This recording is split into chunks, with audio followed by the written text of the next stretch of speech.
Le caviar est séparé en deux catégories. Il y a vraiment le caviar d'esturgeon, qui est la crème de la crème. Et ensuite, il y a tout ce qu'on appelle la gamme d'œufs de poisson. C'est des bons alternatifs au caviar d'esturgeon, justement dû au budget. Mais il faut s'attendre qu'au niveau goût, on parle de quelque chose complètement différent. Moi, si je goûte, est-ce que je vais voir une différence? Oui, il y a une très grosse différence si on parle justement en allant du caviar d'esturgeon jusqu'au massago ou à l'inverse, du massago jusqu'au caviar d'esturgeon.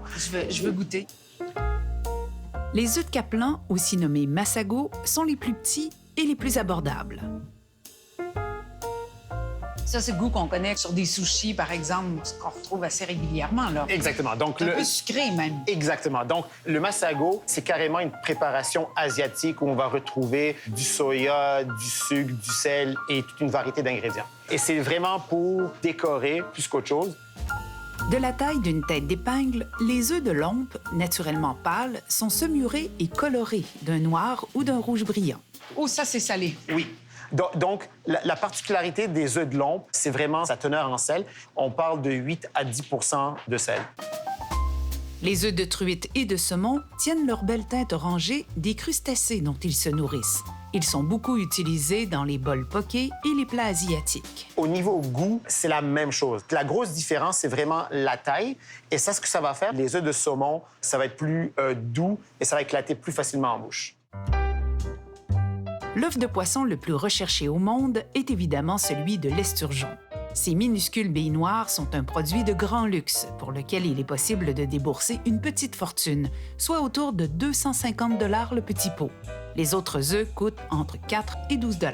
Je commencerai avec le caviar de l'aquaculture. Et je pense... Je pensais pas que j'avais des goûts de luxe. Voilà. Mais c'est crémeux, c'est soyeux. Exactement. Et ça fond en bouche, là. Exactement. Donc, au niveau goût, vous voyez que c'est vraiment drastique comme différence. Le caviar d'esturgeon, dans le passé, provenait principalement de la pêche, entre autres de la mer Caspienne. Mais de nos jours, le caviar d'esturgeon vient uniquement de l'aquaculture, à l'exception de 2 places dans le monde, le Québec et le Nouveau-Brunswick, où la pêche sauvage d'esturgeon est encore permise. Mais pourquoi nous, on le permet? Donc, la raison est simple, c'est qu'au niveau de l'environnement naturel, il y a assez d'esturgeons, autant dans le lac Saint-Pierre que dans les estuaires du fleuve Saint-Laurent. Avant que vous goûtez le caviar d'esturgeon du Québec, la grosse différence c'est que c'est un produit sauvage. Il n'y a pas de procédé de nettoyage comme l'aquaculture. Comme vous pouvez voir, c'est vraiment une couleur verdâtre qui est vraiment les algues qu'on retrouve au fond du Saint-Laurent ou encore du lac Saint-Pierre. La teneur en sel, là, c'est le sel qui est en... La première attaque, c'est aussi soyeux, mais beaucoup plus prononcé Exact. comme goût. C'est vraiment ça la grosse différence entre un caviar d'élevage et un caviar sauvage. Les œufs de poisson se mangent surtout en accompagnement, mais on les trouve aussi à la base de certains mets. Le chef Constant Manza nous propose un plat typiquement grec, la taramo salata. C'est le même principe qu'une mayonnaise. Dans le mayonnaise, dans le fond, on va prendre les jaunes d'œufs pour lier l'huile puis l'émulsifier. Dans ce cas-ci, la protéine vient des œufs de poisson. Puis les œufs de poisson, c'est fréquent pour les Grecs? Vous les cuisinez beaucoup? Les œufs de carpe, c'est assez commun. Une fois que c'est égoutté, on fait quoi? Après ça, on le monte en mayonnaise. Pour un taramo salata bien balancé, on peut compter 3 parts d'huile pour 1 part d'œufs de poisson. Et on rajoute du citron pour acidifier. Traditionnellement, ça va être servi avec du pain, un peu centre de table. Il faut penser la grosse tablée avec plein de petits trucs, mais c'est un peu l'équivalent d'une betterave marinée. C'est bon. Donc, il va y avoir des olives, il va y avoir du feta. Ça fait partie de la tablée traditionnelle grecque. Cette texture-là, c'est comme parfait. On dirait même que c'est comme un fromage à la crème. Ou... Ouais. C'est soyeux, là. C'est vraiment très bon. Ouais, merci.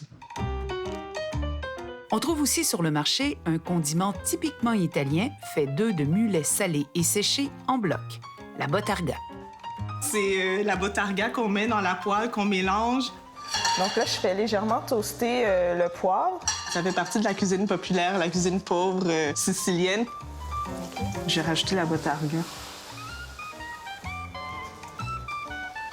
J'aimerais juste rajouter un peu plus de bottarga, comme ça, et un peu de chapelure.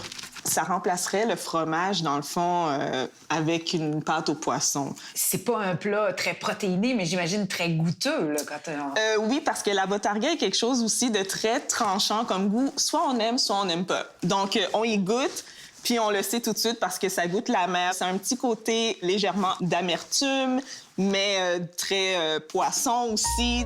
On peut le retrouver à l'apéro, soit seulement tranché, là, qui peut se manger comme ça, ou bien ici, ricotta ou un fromage vraiment qui, dans le fond, n'a pas été affiné. Mais juste comme ça, moi, je trouve ça impeccable. Ça donne vraiment beaucoup de goût aux pâtes. Tout à fait.